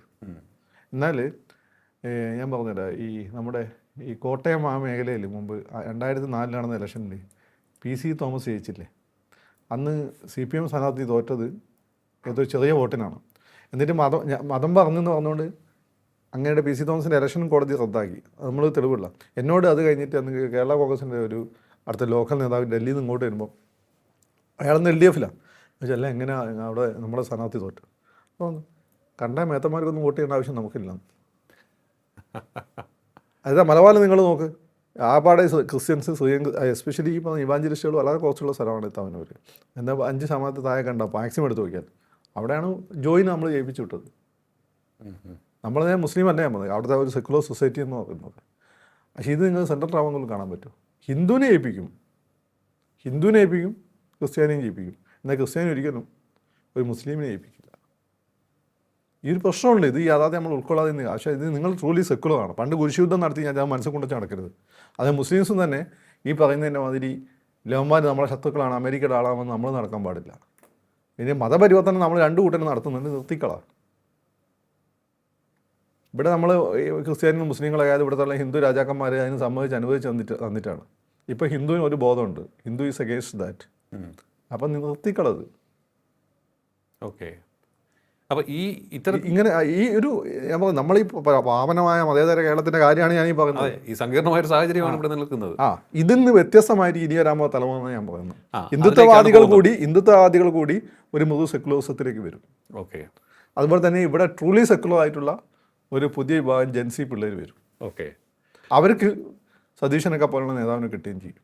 ഓക്കെ. അപ്പോൾ ചില ഇവന്മാർ ചോദിക്കും, ഫക്കൂദ് ഇന്നലെ വരെ സതീശനെ പറ്റുന്നത്. ഞാൻ സതീശനെ പറ്റി ഒരു കുറ്റവും വന്നിട്ടില്ല. എൻ്റെ ഏഷ്യാനെറ്റ് ഡിസ്കഷൻ വരെ എടുത്തു നോക്കിയാൽ നിങ്ങൾ സതീശൻ വരട്ടെ എന്ന് ഞാൻ പറഞ്ഞിട്ടുള്ളത്, അന്നേ പറഞ്ഞത്. ഓക്കെ. ആദ്യം ശശി തരൂരായിരുന്നു. അപ്പോൾ ശശി തരൂർ പക്ഷേ സാധ്യത ഇല്ലാതെ അടുത്ത ഞാൻ ചൂസ് ചെയ്തത് സതീശനെയാണ്. എനിക്ക് അങ്ങനെ ഏതെങ്കിലും ഞാൻ CPM സപ്പോർട്ട് ചെയ്തു എന്നുള്ളതൊക്കെ ശരി തന്നെയാണ്.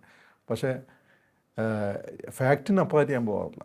അതാണ് നിലവിലെ സാഹചര്യം. നമ്മൾ കേരളത്തിലെ ജാതിമത സമവാക്യങ്ങളെക്കുറിച്ചും അവയിലേക്ക് കടന്നു കയറാൻ ശ്രമിക്കുന്ന രാഷ്ട്രീയ നേതൃത്വങ്ങളെക്കുറിച്ചും തന്ത്രങ്ങളെക്കുറിച്ചുമാണ് ചർച്ച തുടങ്ങിയത്. അത് പുതിയൊരു രാഷ്ട്രീയ മൂവ്മെൻറ്റിലേക്ക് കേരളത്തെ കൊണ്ടുചെന്നെത്തിക്കും. എന്താണ് അതിന് ഒരു ചാലകശക്തിയായി പ്രവർത്തിക്കുക? നിലവിലെ സങ്കീർണമായ മലീമസമായിട്ടുള്ള ഈ കലുഷിത ചിന്തകൾ, കുതന്ത്രങ്ങൾ, മനുഷ്യനെ തമ്മിലടിപ്പിക്കുന്ന രീതി, ഇതെല്ലാം തന്നെ പുതിയ ജനറേഷനെ, ജെൻസിയെ ഈ വളരെ സൗഹാർദ്ദപരമായ ഒരു അന്തരീക്ഷം സൃഷ്ടിക്കുന്നതിന് വേണ്ടി അവർ പുതിയൊരു രാഷ്ട്രീയ മൂവ്മെൻറ്റിലേക്ക് അവർ കടന്നു കഴിഞ്ഞാൽ അത്ഭുതപ്പെടേണ്ടതില്ല. അദ്ദേഹം എടുത്തു പറഞ്ഞ ഒരു പേര് പൃഥ്വിരാജ് എന്നുള്ളതാണ്. വളരെ അനുകരണീയമായിട്ടുള്ള, മാതൃകാപരമായിട്ടുള്ള ഏതൊരു വ്യക്തി നേതൃത്വം ഏറ്റെടുത്ത് മുന്നോട്ട് വന്നാലും അവരെ പിന്തുണയ്ക്കുന്ന രീതിയിലേക്ക് ജെൻസി പോവുകയും ചെയ്യും. അതോടുകൂടി ഈ മോശപ്പെട്ട രാഷ്ട്രീയ ഗെയിമുകൾ കേരളത്തിൽ അവസാനിക്കും എന്നുള്ള ഒരു പ്രത്യാശയും അദ്ദേഹം പങ്കുവയ്ക്കുകയാണ്. എന്തായാലും നമുക്ക് കാത്തിരിക്കാം. ഈ ചർച്ചകൾ തുടരുക തന്നെ ചെയ്യും. വളരെയധികം നന്ദി ഇത്രയും സമയം ടോക്കിംഗ് പോയിന്റുമായി സംസാരിച്ചത്. ടോക്കിംഗ് പോയിന്റിൻ്റെ ഈ അധ്യായം ഇവിടെ പൂർണ്ണമാകുന്നു. ഇനി അടുത്ത എപ്പിസോഡിൽ കാണാം നമുക്ക്. നമസ്കാരം.